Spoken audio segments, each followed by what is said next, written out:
kami boleh datang kembali kepada Tuhan dengan ucapan syukur atas segala berkat Tuhan, penyertaan, pemeliharaan, nafas kehidupan, kekuatan, kesehatan yang Tuhan masih berikan kepada kami, sehingga memungkinkan kami untuk kami duduk diam, memuji, memuliakan, dan meninggikan akan nama-Mu.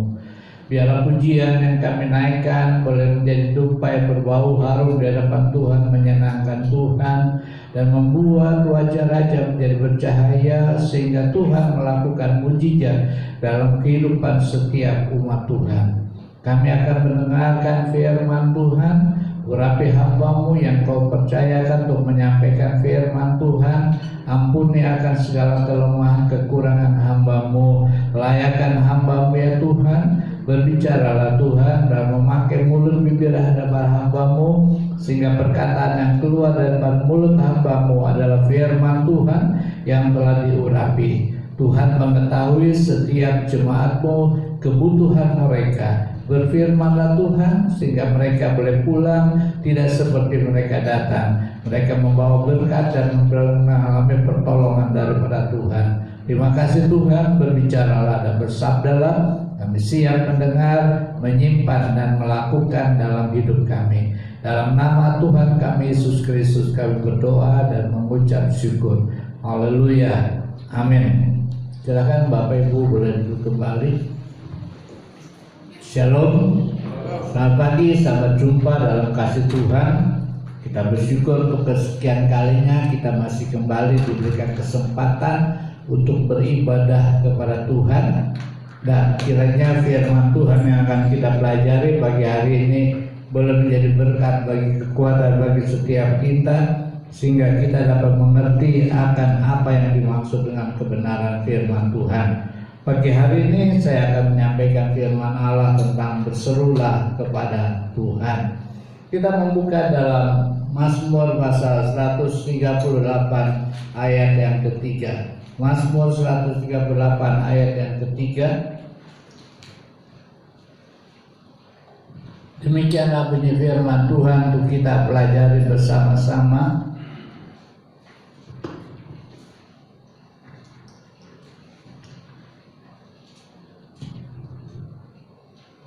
Pada hari aku berseru, Engkau pun menjawab aku.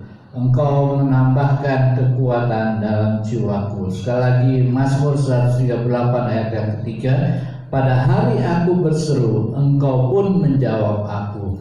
Engkau menambahkan kekuatan dalam jiwaku. Tema firman Tuhan pagi hari ini adalah berserulah kepada Tuhan. Saudara yang dikasih Tuhan, hidup manusia, hidup ciptaan Allah tidak terluput, tidak terlepas dari yang namanya berseru, berteriak. Ketika kita membutuhkan sesuatu, pasti kita berteriak. Dan saudara dikasih Tuhan, kata berseru dalam bahasa aslinya yang disebut dengan kara berarti adalah berteriak, menjerit atau menjerit. Dan dalam bahasa Yunani disebut kaleo. Kaleo artinya adalah memanggil nama seseorang. Jadi dalam bahasa aslinya, bahasa Yunani, bahasa Ibrani-nya disebut dengan kara, berteriak. Sedangkan dalam bahasa Yunani-nya disebut kaleo, artinya memanggil nama seseorang. Setiap kita pernah memanggil nama seseorang. Setiap kita pasti pernah memanggil seseorang dengan berteriak, dengan bersuara yang tinggi dan lain sebagainya. Pertanyaannya, kapan kita berseru kepada Tuhan?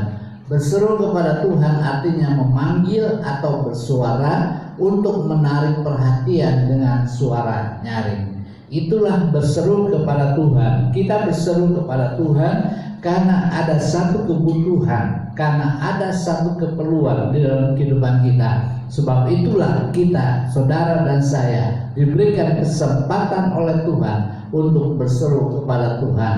Kapan kita berseru kepada Tuhan? Yang pertama, kita berseru kepada Tuhan saat kita berada di dalam sebuah kebutuhan. saat pertama kali kita berada di dalam sebuah kebutuhan. Contohnya, saat saudara lapar, saudara membuka lemari makanan, tidak ada makanan, meja makan kosong, tidak ada makanan, dan kebetulan ada tukang roti lewat di depan rumah saudara.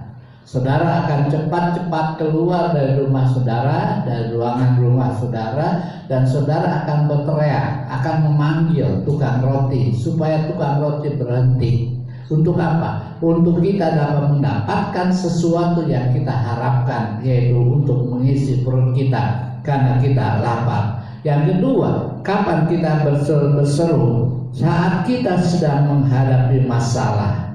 Saat saudara dan saya sedang menghadapi masalah, misalnya di rumah terjadi sesuatu kebakaran misalnya, kita yang tidak tinggal diam, kita akan berteriak. Itu adalah masalah yang harus diperbaiki, masalah yang harus dikerjakan supaya api itu bisa berhenti, api itu tidak menyala. Saudara yang dikasih Tuhan, ada seorang wanita, seorang istri yang 2 tahun menikah. Tetapi ketika 2 tahun menikah dia belum hamil, dan dia merindukan untuk dia hamil.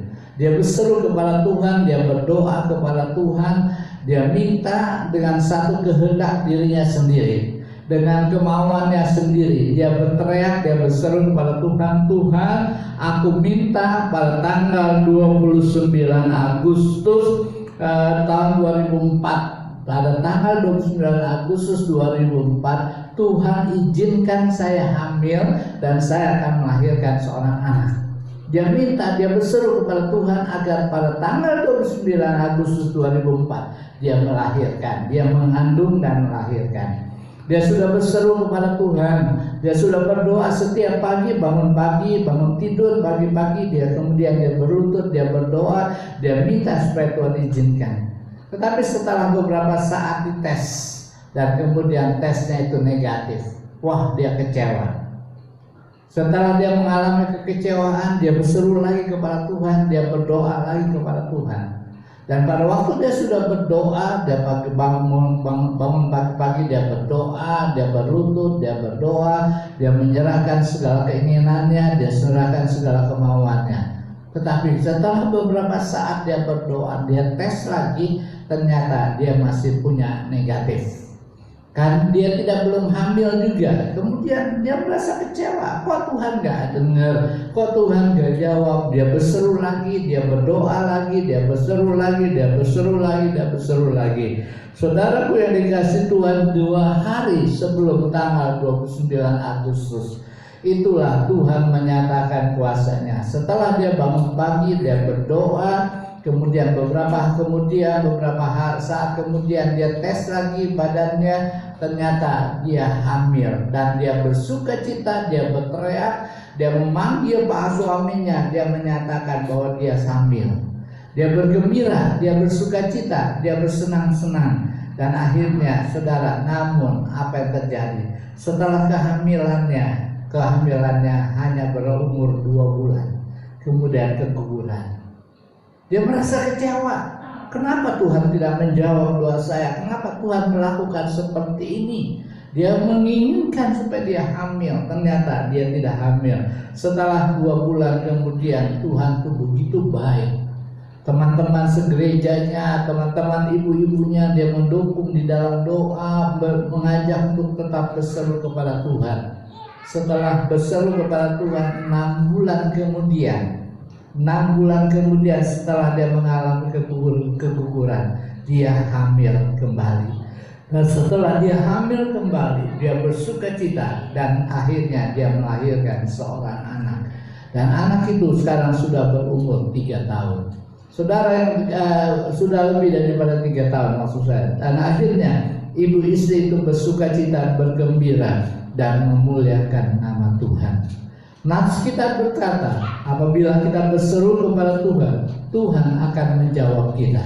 Apabila kita berseru kepada Tuhan, Tuhan bisa menjawab kita. Berseru kepada manusia bisa dijawab, bisa juga tidak. Berseru kepada Tuhan juga bisa dijawab, bisa juga tidak. Tetapi yang pasti nats kita, Raja Daud menulis tadi dalam Mazmur 138 bahwa apabila kita berseru, maka Tuhan akan menjawab kepada kita. Nah, saudara yang dikasih Tuhan, apa akibatnya kita berseru kepada Tuhan? Apa akibatnya kalau kita berteriak kepada Tuhan? Yang pertama, ada jawaban yang pasti. Kita berseru kepada manusia, bisa dijawab, bisa tidak. Tetapi kebanyakan tidak dijawab, tidak dikabulkan oleh manusia. Tetapi kalau kita berteriak kepada Tuhan, maka pasti ada jawaban. Mazmur 138 ayat yang ketiga tadi berkata, pada hari aku berseru, Engkaulah menjawab aku. Engkau menambahkan kekuatan dalam jiwaku. Perhatikan Mazmur 138 ayat yang ketiga. Raja Daud menceritakan, Raja Daud mengemukakan, kalau kita berseru kepada Tuhan, maka ada jawaban yang pasti. Berseru kepada Tuhan tidak akan menjadi sia-sia. Artinya Tuhan pasti memberi jawaban. Tuhan pasti memberikan jawaban. Kalau selama kita masih mengikut Tuhan, kalau selama kita menjadi anak Tuhan, kalau kita masih mengikut, mengiring dan melakukan segala menjalankan perintah Tuhan, maka pasti kita akan dapat jawaban. Sebagai contoh, misalnya seorang anak yang pada saat di rumah tangganya dia sedang bermain-main, buka pintu, tutup pintu, dan akhirnya kejepit tangannya. Saudara, ketika anak itu mengalami masalah tangannya kejepit, maka anak itu akan berseru, anak itu akan berteriak, memanggil mamahnya. Dan pada waktu dia memanggil mamahnya, sesibuk apapun mamahnya, ketika dia mendengar teriakan anaknya, maka mamahnya akan segera, mamahnya akan lantas, mamahnya akan bangkit dari tempat duduknya atau dari apa saja yang sedang dia kerjakan. Untuk apa? Memberikan jawaban atas teriakan anaknya. Atas teriakan anaknya, maka mamanya akan segera memberikan jawaban kepada anaknya, akan melepaskan anak itu dari masalah kejepit tangannya sehingga dia tidak berteriak lagi. Nah, apalagi Bapa yang di surga, Bapa kita yang di surga.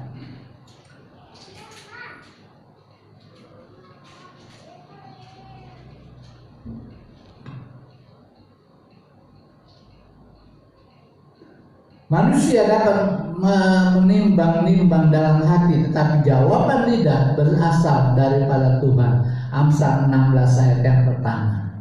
Jadi kalau manusia di dalam dunia ini memberikan pertolongan kepada siapa saja yang berseru kepada kita, apalagi Tuhan, apalagi Bapa yang di surga, Dia pasti akan memberikan jawaban yang pasti kepada saudara. Dia akan pasti memberikan jawaban kepada saudara dan saya apabila kita berseru. Karena Amsal 16 ayat yang pertama mengatakan bahwa jawaban lidah berasal dari Tuhan.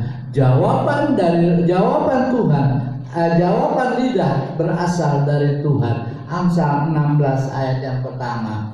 Firman Tuhan mengatakan, tetapi kadang-kadang kita berseru kepada Tuhan, kita akan jawab. Bukan karena Allah benci, bukan karena Allah tidak suka dengan teriakan saudara, bukan karena Tuhan tidak senang dengan seruan saudara, tetapi kadang-kadang ada hal-hal yang tidak baik, ada dosa dalam hidup kita.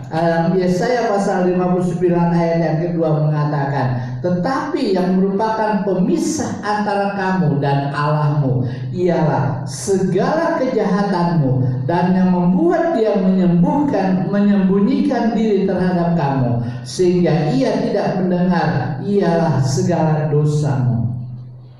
Kita sudah berseru, bahkan mungkin kita menangis, kita meraung-raung di bawah kaki Tuhan. Tetapi pada waktu kita berseru, Tuhan belum menjawab. Ingat, itu bukan karena Tuhan benci, tetapi karena ada sesuatu yang mungkin harus diselesaikan terlebih dahulu dalam diri kita.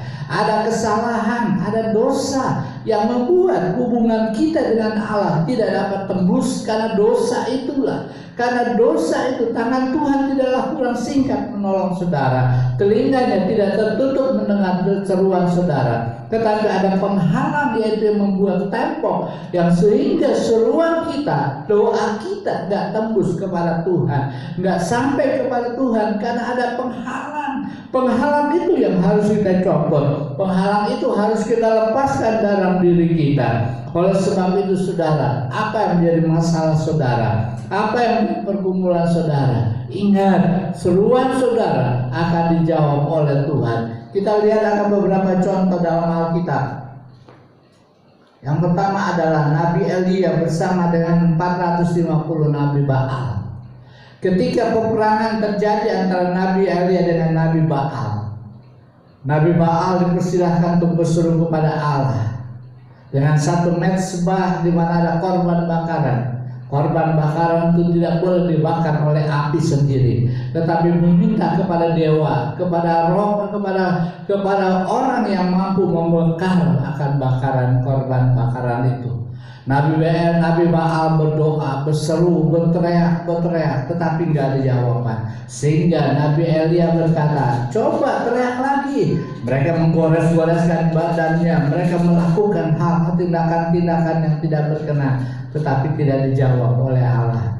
Ketika Nabi Elia bergiliran berseru kepada Tuhan, Nabi Elia mulai memperbaiki terlebih dahulu mezbah, tempat hubungan antara Nabi Elia dengan Allah. Nah, pengikut-pengikut dari suruh membereskan, membersihkan mezbah dari segala kotoran, segala kehidupan yang tidak berkenan, dibersihkan terlebih dahulu. Dan kemudian Nabi Elia berdoa. Dan ketika Nabi Elia berdoa, maka api turun dari langit dan 450 Nabi Baal itu mati. Dan kemudian kita juga membaca dalam Markus 14 ayat 30, Petrus berjalan di atas air. Ketika setelah Tuhan mati dan Tuhan bangkit dari kuburan dan Tuhan bertemu dengan murid-muridnya, salah satunya adalah Petrus. Dan ketika Petrus melihat ketika pada waktu Petrus tidak melihat siapa sebenarnya itu, orang itu ternyata adalah Yesus.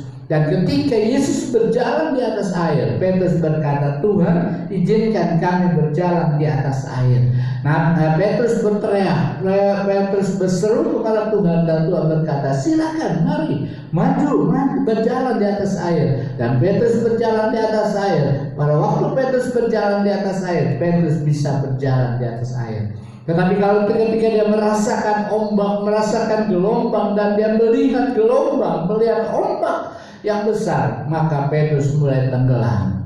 Kemudian Tuhan bangkitkan Petrus dan dia berjalan di atas air. Contoh yang ketiga adalah murid-murid Tuhan ketika berada dalam sebuah perahu. Dan mereka, Yesus ada dalam perahu itu, tapi Yesus dibiarkan murid-muridnya tertidur. Dan ketika mereka sedang berjalan dengan kapal yang di tengah-tengah laut dan dalam gelombang, maka tiba-tiba ombak gelombang datang. Dan pada waktu ombak dan gelombang itu datang, mereka mengalami ketakutan. Murid-murid Tuhan ketakutan. Lalu dia mulai berteriak, Tuhan, apakah Engkau biarkan kami tenggelam? Apakah Engkau biarkan kami mati di sini? Tetapi Tuhan mengatakan, hei, mana iman percayamu? Kemudian Tuhan menyetop angin dan gelombang, dan angin dan gelombang itu berhenti. Saudara berseru kepada Tuhan, pasti ada jawaban. Sudahkah kita berseru kepada Tuhan? Apa masalah saudara? Hari-hari ini situasi hari-hari ini menakutkan. Ekonomi begitu sulit, usaha begitu sulit, banyak orang-orang yang di PHK, banyak orang-orang yang sudah tidak mendapatkan penghasilan sama sekali. Banyak hamba-hamba Tuhan yang mengeluh. Kepada siapa kita meminta pertolongan? Pada manusia? Jawabannya bisa. Kepada manusia? Jawabannya bisa. Tetapi pertanyaannya, apakah bisa jawaban itu dapat dicapai? Tentu sulit, tentu sukar untuk mendapatkannya. Saudara dikasih Tuhan, saya membaca sebuah kisah tentang bagaimana sebuah gereja yang ada di satu tempat. Dan gereja itu berada didirikan di atas tanah di belakang rumah orang. Sehingga orang apabila ke gereja, dia harus melewati pekarangan rumah orang itu. Mula-mulanya biasa, mula-mulanya diizinkan jemaat untuk datang beribadah. Tetapi lama-lama mungkin melihat orang begitu banyak sehingga si pemilik tanah ini merasa, wah gimana ya, merasa iri atau merasa cemburu atau merasa gimana. Akhirnya pekarangan itu dipagar. Dan jemaat mengalami kesulitan untuk datang. Jemaat kesulitan untuk masuk ke gereja melewati pekarangan rumah orang.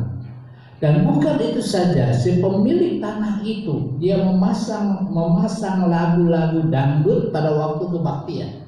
Speakernya diarahkan ke gereja dengan suara dengan volume yang keras, sehingga mengganggu ibadah, mengganggu orang-orang yang berbakti kepada Tuhan. Pada waktu peristiwa ini terjadi, berkali-kali gembala sidangnya merasa nggak enak, merasa sungkan kepada jemaat, nggak enak kepada jemaat yang mau beribadah. Dia hampiri dan dia samper. Dia minta izin supaya diizinkan untuk menjual tanahnya si pemilik pekarangan itu. Pada waktu si gembala datang kepada si pemilik tanah berkata, "Kenapa kami harus menjual tanah itu? Apakah tidak baik kalau gereja yang pergi? Apakah tidak baik kalau gereja ini tinggalkan tempat ini dan meninggalkan tempat ini?" Wah, terjadi dialog, terjadi diskusi satu sama yang lain. Pokoknya yang si pemilik tanah itu tidak suka, tidak senang kalau tanahnya mau dijual. Dan sudah sekian lama berkompromi atau berdialog satu sama yang lain, tetap tidak ada. Gembala sidangnya hanya berkata, "Mari jemaat, kita berseru, kita berteriak kepada Tuhan, kita berpuasa kepada Tuhan." Dan akhirnya jemaat mentaati apa yang dikatakan oleh gembala. Mereka berseru, mereka berdoa, mereka berpuasa. Sudah selesai, tidak ada apa-apa. Walaupun mungkin merasa kesal karena mereka tidak bisa beribadah, masuk pekarangan itu dengan santai, dengan bebas karena sekarang sudah dipagar. Mungkin sulit, tetapi dengan berseru kepada Tuhan, dengan berdoa kepada Tuhan, satu saat sang istrinya bermimpi. Dan ketika dia bermimpi, dia mendapatkan satu penglihatan. Ada seorang kakek-kakek tua dengan janggut yang panjang. Dan kakek-kakek itu menarik leher daripada si perempuan atau si istri yang punya tanah itu. Dan berkata kepada si istri itu, "Kamu harus jual tanah itu. Kamu harus jual tanah itu. Kamu harus jual tanah itu. Kalau tidak, kamu akan mengalami kecelakaan." Ketakutan bukan main kepada sang istri ini. Pada waktu dia mengalami ketakutan, dia panggil suaminya dengan keringat dingin. Dia berkata pada papanya, pada suaminya pada malam itu, "Tolong Pak, jual tanah ini. Jual tanah ini. Saya akan mengalami kecelakaan kalau tidak jual." Akhirnya sang suami nurut pada sang istri, dan kemudian dia hampiri si gembala sidang. Dan pada waktu dia menghampiri gembala sidang, dia ingin jual tanah ini. Tetapi sang pihak gereja mengatakan, "Waduh maaf, uangnya sudah kami pakai untuk membeli alat-alat musik demi gereja. Uangnya sudah tidak ada lagi, uangnya sudah habis. Dan seandainya mau dijual tanah itu, maka tanah itu dijual dengan harga yang tidak masuk di akal. Harga yang begitu tinggi sekali ditawarkan kepada gembala, kepada pendeta." Tentu si gembala atau pendeta mengangkat tangan. Uangnya sudah habis, sudah dipergunakan untuk membeli alat musik.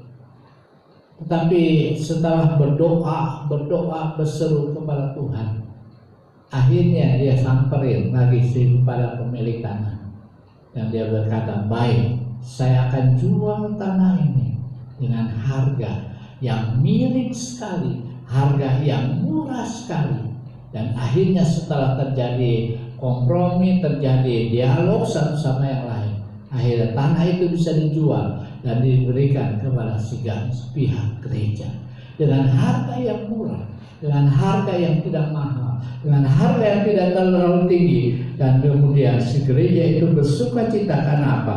Karena dia sudah memiliki satu tanah, satu jalan, dan untuk beribadah kepada Tuhan. Saudara yang dikasih Tuhan, berseru kepada Tuhan, pasti ada jawaban. Berseru kepada Tuhan, pasti ada jawaban. Sudahkah kita berseru? Sudahkah kita tetap menjadi anak Tuhan? Sudahkah kita tetap di dalam Dia? Kalau itu sudah, apapun, kapan waktunya, tergantung Tuhan. Waktu Tuhan adalah waktu yang terbaik. Waktu Tuhan adalah waktu yang terindah bagi saudara dan saya. Kita tidak tahu kapan kita berseru, ketika kita berseru, kapan dijawab oleh Tuhan. Itu urusan daripada Tuhan. Masalah apapun yang sedang saudara hadapi, kesulitan apapun yang sedang kita hadapi, berserulah kepada Tuhan, maka pasti ada jawaban dari Tuhan. Yang kedua, 2 Tawarik 7 ayat 14 mengatakan, dan umatku yang atasnya namaku disebut merendahkan diri, berdoa dan mencari wajahku, lalu berbalik dari jalan-jalannya yang jahat, maka aku akan mendengar dari surga dan mengampuni dosa mereka serta memulihkan negeri mereka.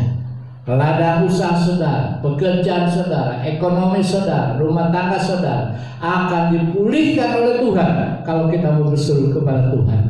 Akan mendapatkan jawaban daripada Tuhan yang pasti kalau kita mau berseru kepada Tuhan. Yang kedua, Tuhan akan memberikan dan menambah kekuatan kepada saudara dan saya. Tuhan akan memberi dan menambah kekuatan kepada saudara. Dalam Mazmur 138 ayat 3b mengatakan, Engkau menambah kekuatan dalam jiwaku. Engkau menambah kekuatan dalam jiwaku. Saudara yang dikasih Tuhan, setiap manusia membutuhkan kekuatan. Sehebat-hebatnya manusia, sekaya-kayanya manusia, sehebat-hebatnya manusia di dalam dunia ini, mereka perlu memiliki kekuatan. Kekuatan fisik dapat kita dapatkan dengan makanan-makanan yang bergizi. Kekuatan fisik dapat kita peroleh dengan menambah vitamin dan lain sebagainya, dengan makan suplemen dalam kehidupan kita dan lain sebagainya. Tetapi dari mananya? Dari mana datangnya kekuatan iman kita? Dari mana iman kita menjadi kuat dalam menghadapi situasi kondisi sekarang ini? Kekuatan iman kita dapatkan apabila kita mau berseru kepada Tuhan. Kekuatan iman kita dapatkan apabila kita mau datang kepada Tuhan.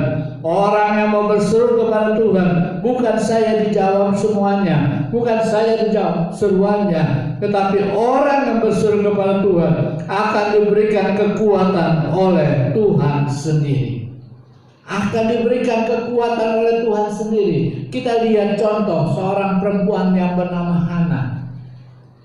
Saudara dan saya sudah mengetahui siapa Hana itu. Hana adalah seorang ibu yang selalu mengalami tekanan fisik, tekanan mental, tekanan iman dalam hidupnya. Mereka butuh yang namanya kekuatan. Hana selalu diejek oleh istri muda yang bernama Penina. Hana selalu diolok-olok, Hana selalu dihina oleh istri mudanya, sehingga Alkitab mengatakan dia sudah tidak kuat, dia sudah tidak mampu, dia sudah menangis, dia sudah melakukan segala-galanya, dia sudah bahkan tidak mau makan sama sekali. Hana hanya berdiam diri saja seorang diri. Tetapi pada saat dia mengetahui keadaan kondisinya, kondisi imannya, maka dia berseru kepada Tuhan. Dia berteriak kepada Tuhan, dan pada waktu dia berteriak dan berseru kepada Tuhan, maka Alkitab menceritakan Hana mampu bertahan. Hana tetap kuat dalam situasi yang sulit sekalipun. Dan akhirnya dia mendapatkan jawaban yang pasti dari Tuhan. Daniel, Sadera, Mesak dan Abednego juga di dalam kitab Daniel. ketika dia menghadapi tekanan, ketika Raja Darius mengharapkan Daniel untuk meminta sesuatu kepada Raja Darius telah mengambil keputusan, mengambil ultimatum. Apabila seseorang tidak berseru kepada Raja Darius, maka dia akan memasukkan ke dalam lubang singa, kandang singa, di mana kandang singa itu sengaja tidak diberikan makan. Daniel ketika dia mendengarkan itu semua, dia ajukan itu, dia takut kepada Allah daripada dia takut kepada manusia. Dia berseru kepada Allah, walaupun dia harus ditangkap dan dijebloskan ke dalam lubang singa. Daniel tetap mengandalkan Tuhan. Sadera, Mesak, Abednego, ketika Raja Nebukadnezar membuat suatu peraturan, suatu undang-undang untuk menyembah kepada patung yang dibuatnya, Daniel, Sadera, Mesak, Abednego tidak menghiraukan, tidak mengindahkan kepada mereka. Justru Daniel, Sadera, Mesak, dan Abednego ketika Raja Nebukadnezar telah mengeluarkan satu peraturan, semua orang harus menyembah kepada patung emas yang dibuatnya. Tapi apa yang kita lihat? Daniel, Sadera, Mesak, Abednego tidak takut. Tidak takut, dia tetap berseru kepada Tuhan. Dan pada waktu dia berseru kepada Tuhan, maka lihat, Tuhan akan menolong kepada Sadera, Mesak, dan Abednego. Saudara yang dikasih Tuhan, berserulah kepada Tuhan, maka Tuhan akan memberikan kekuatan iman kita. Berserulah kepada Tuhan, maka Tuhan akan memberikan kekuatan kepada saudara dan saya. Mazmur pasal 66 ayat 9-12 mengatakan, Ia mempertahankan jiwa kami di dalam hidup dan tidak membiarkan kami goyah, sebab Engkau telah menguji kami, ya Allah, telah memurnikan kami seperti orang memurnikan perak. Engkau telah membawa kami ke dalam jaring, mengenakan beban pada pinggang kami. Engkau telah membiarkan orang-orang melintasi kepala kami. Kami telah menempuh api dan air. Firman Tuhan mengatakan Allah telah memberikan kekuatan, walaupun halangan, walaupun rintangan, walaupun kesulitan, walaupun apa saja yang terjadi dalam hidupannya, dia tetap kuat, dia tetap bersandar kepada Tuhan, dia tetap berseru kepada Tuhan. Dalam Alkitab kita melihat bagaimana Paulus dan Silas ketika berada dalam penjara, kaki tangannya diikat dan dia tidak dapat melakukan apa-apa, tetapi mulutnya tidak bisa dipasung oleh apapun juga, sehingga di tengah malam dia berseru kepada Tuhan. Dan pada waktu dia berseru kepada Tuhan, ada jawaban. Paulus dan Silas tetap kuat dalam menghadapi tantangan, tetap kuat dalam menghadapi segala situasi, tetap kuat dalam menghadapi keadaan, sehingga Paulus dan Silas boleh tetap memuliakan nama Tuhan. Bahkan melalui kehidupannya, satu keluarga dimenangkan buat Tuhan. Perempuan Kanaan di dalam Matius pasal 15 ayat 22, mereka ketika dia melihat anak yang mengalami sakit, mengalami ketekanan yang luar biasa, dia datang kepada Yesus dan dia berseru. Walaupun ketika dia berseru ada halangan, ada satpam rohani yang menghalangi dia untuk berseru kepada Tuhan, tetapi perempuan Kanaan itu tetap mempunyai kekuatan iman. Dia tetap berharap, dia tetap mengharapkan pertolongan Tuhan. Ketika satpam rohani berkata, Tuhan usir mereka mengganggu. Bahkan Tuhan Yesus sendiri telah mengatai dia sebagai seekor anjing. Tetapi perempuan Kanaan itu tetap berharap dan tetap mengandalkan kepada Tuhan. Dia tetap berseru kepada Tuhan. Dia tetap berteriak kepada Tuhan, Tuhan tolong. Dan akhirnya Tuhan menjawab. Dan bahkan bukan itu saja, perempuan itu tetap bertahan, tetap kuat. Ejekan, olokan, hinaan dan lain sebagainya boleh datang menghampiri dia, tetapi dia tetap kuat dan tetap tabah. Saudara yang dikasih Tuhan, hari-hari ini ada situasi yang menakutkan, situasi-situasi yang mengerikan, situasi-situasi mengganggu keadaan saudara dan saya. Banyak orang-orang Kristen yang menjadi lemah, banyak orang-orang Kristen sudah mulai malas untuk beribadah. Lebih baik saya di rumah, saya tidak beribadah. Kekuatan dibutuhkan bagi saudara untuk melangkah bersama dengan Tuhan. Kekuatan dibutuhkan untuk saudara dan saya untuk kita tetap beribadah dan berseru kepada Tuhan. Karena pada waktu kita berseru, tantangan boleh datang, kesulitan boleh datang, persoalan boleh menimpa hidup kita, tetapi kita diberikan kekuatan kalau kita mau berseru kepada Tuhan. Berserulah kepada Tuhan selagi masih ada kesempatan. Berserulah kepada Tuhan selagi masih ada waktu. Masih Tuhan berikan waktu kepada saudara dan saya. Yang ketiga, berserulah kepada Tuhan, maka ada berkat yang Tuhan berikan kepada saudara dan saya. Yeremia 33 ayat yang ketiga berkata, berserulah kepadaku, maka aku akan menjawab engkau dan akan memberitahukan kepadamu hal-hal yang besar dan yang tidak terpahami, yakni hal-hal yang tidak kau ketahui. Saya ulangi lagi, Yeremia 33 ayat yang ketiga. Berserulah kepadaku, maka aku akan menjawab engkau dan akan memberitahukan kepadamu hal-hal yang besar dan yang tidak terpahami, yakni hal-hal yang tidak kau ketahui. Jadi pada waktu kita berseru ada jawaban. Pada waktu kita berseru ada kekuatan iman. Pada waktu kita berseru kepada Tuhan ada berkat yang Tuhan berikan kepada kita. Apa itu artinya berkat? Berkat adalah karunia Tuhan yang membawa kebaikan di hidup manusia. Berkat adalah karunia Tuhan, anugerah Tuhan yang membawa kebaikan di hidup manusia. Berkat tidak identik dengan harta kekayaan, berkat tidak identik dengan uang, berkat tidak identik dengan deposito yang kita miliki, berkat tidak identik dengan harta kekayaan, mobil dan lain sebagainya. Tetapi berkat adalah anugerah Tuhan. Anugerah Tuhan masih berlaku bagi saudara dan saya. Anugerah Tuhan masih berlaku bagi setiap manusia yang ada dalam dunia ini. Tetapi khususnya bagi orang-orang yang mau berseru kepada Tuhan, berkat Tuhan itu pasti melimpah di dalam kehidupan saudara dan saya. Dan jenis apa berkat itu? Berkat itu bisa berupa waktu.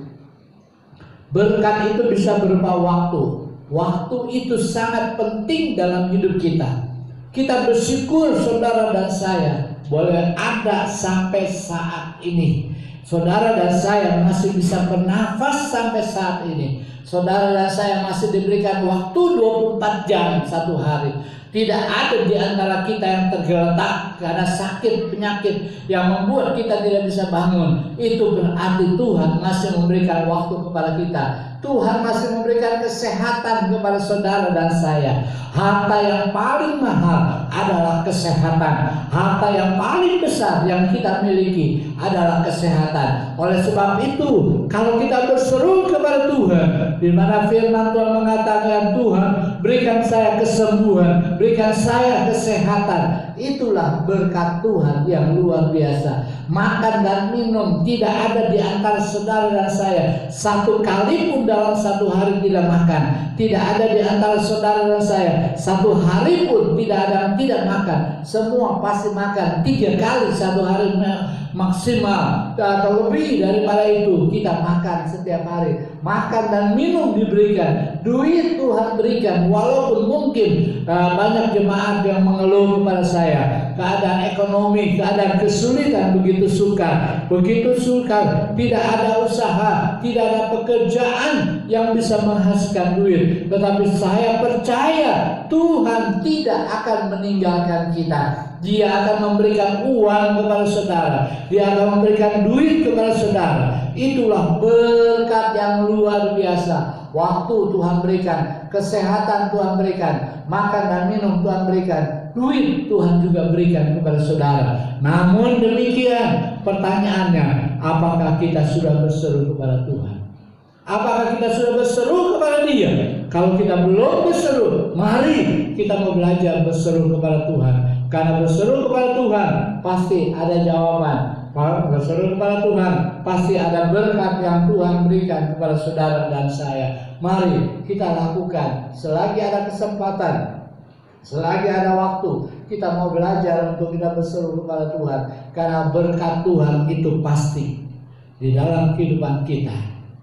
Saudara-saudara tahu acara Kick MD dalam sebuah televisi di Metro TV yang diadakan setiap minggu, dengan pembawa acaranya adalah Andi F. Moya. Saya membaca kesaksiannya, saya akan mendengar kesaksiannya yang menceritakan bagaimana dia ketika dia berseru kepada Tuhan, Tuhan menjawab. Tuhan memberikan kekuatan iman dan Tuhan memberkati kehidupannya. Pada waktu dia masih muda, dia orang Kristen, orang tuanya Kristen, tetapi hidupnya hidup sederhana. Dia nggak pernah ke gereja, nggak pernah beribadah kepada Tuhan. Setelah dia berkeluarga, walaupun dia mungkin menikah di gereja, setelah dia berkeluarga, dia juga Andi F. Moya ini malas untuk pergi ke gereja. Boro-boro berseru kepada Tuhan, boro-boro berteriak kepada Tuhan. Satu saat ketika dia diutus oleh kantornya untuk pergi ke satu negara yang bernama Uzbekistan, dia disuruh pergi ke sana, naik pesawat jet pribadi dengan disertai beberapa teman. Setelah dia ada di atas, maka terjadilah satu goncangan yang dahsyat, goncangan yang hebat.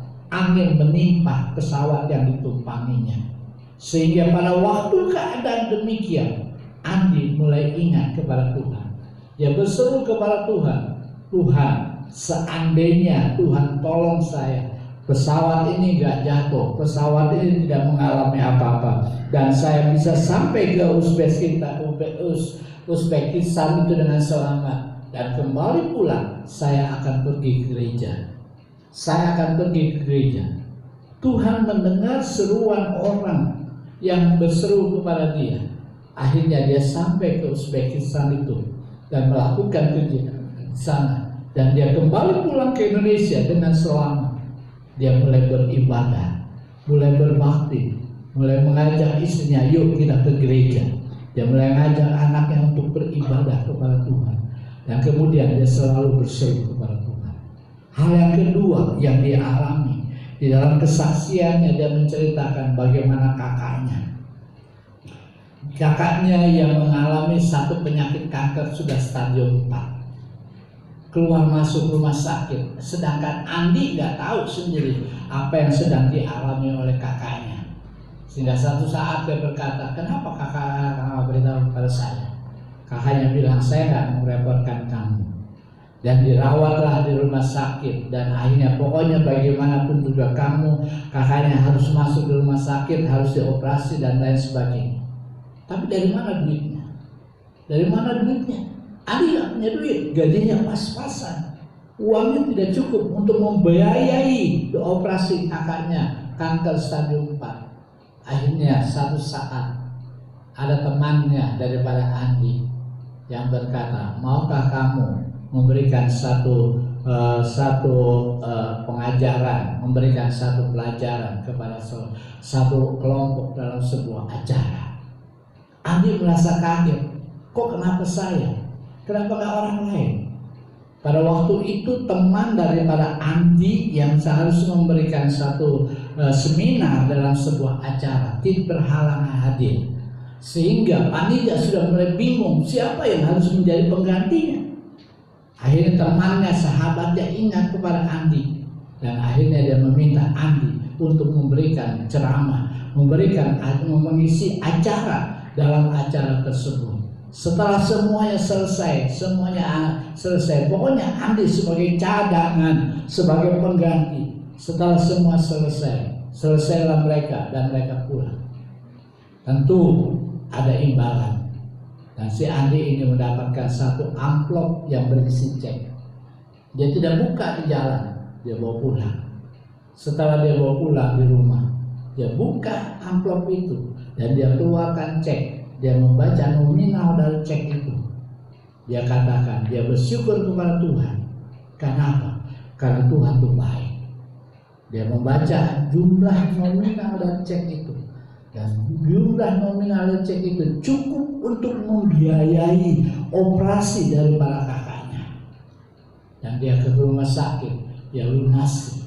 Dan bukan itu saja, saudara, satu saat ada bosnya, ya, bosnya Surya Paloh itu yang punya Metro TV, membesuk ke para kakaknya, menengok kakaknya, dan pada waktu dia menengok kakaknya, dia berkata kepada Andi Noya, kamu gak usah pusing, semua biaya dan operasi kakakmu di rumah sakit ini akan saya tanggung, akan saya bereskan, akan saya berikan.